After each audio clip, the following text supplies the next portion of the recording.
بسم اللہ الرحمن الرحیم۔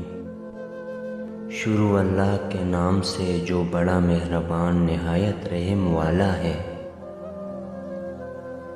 اپنی آواز کے بجائے اپنے دلائل کو بلند کیجیے۔ پھول بادل کے گرجنے سے نہیں برسنے سے اگتے ہیں۔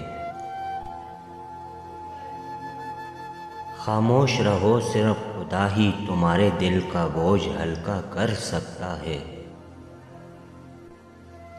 اپنے دل کو اس وقت تک توڑتے رہو جب تک یہ کھل نہ جائے۔ کنواں کھودنے والے کنویں میں جا گرتے ہیں۔ کوئی برا آدمی سزا پائے بغیر نہیں رہتا، اور اچھائی جزا پائے بغیر نہیں ہوتی۔ حق پر یقین رکھو اور باقی جو ہوتا ہے ہونے دو۔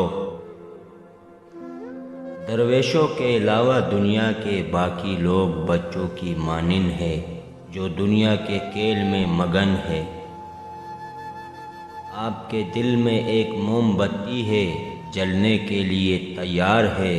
آپ کی روح میں ایک باطل ہے، برنے کے لیے تیار ہے۔ آپ کو محسوس ہوتا ہے، آپ نہیں جانتے۔ عقل قبر سے آگے نہیں دیکھ سکتی، قبر سے آگے عشق کا قدم اٹھتا ہے، اور عشق ایک سست میں زبان مکان والی کائنات سے آگے نکل جاتا ہے۔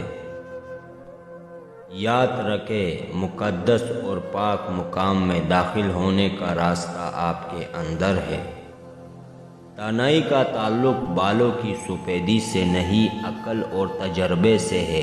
دل سیاہ ہو تو داڑھی کے سفید بالوں کی کیا اوقات۔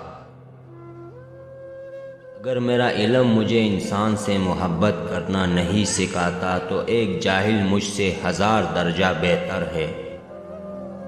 تمہاری اصل ہستی تمہاری سوچ ہے، باقی تو صرف ہڈیاں اور خالی گوشت ہے۔ خدا تک پہنچنے کے بہت سے راستے ہیں، لیکن میں نے خدا کا پسندیدہ ترین راستہ مخلوق سے محبت کو چنا۔ زندگی آمد برائے بندگی، زندگی بے بندگی شرمندگی۔ کسی نے مولانا رومی سے پوچھا کہ میرا دل تو بہت چھوٹا ہے اور دنیا کا غم بہت بڑا ہے، میں اپنے دل میں کیسے سما سکتا ہوں؟ مولانا نے کہا، تمہاری آنکھیں بھی تو بہت چھوٹی ہے، ساری دنیا سما لیتی ہے۔ بیدار کر دینے والا غم غافل کر دینے والی خوشی سے بہتر ہے۔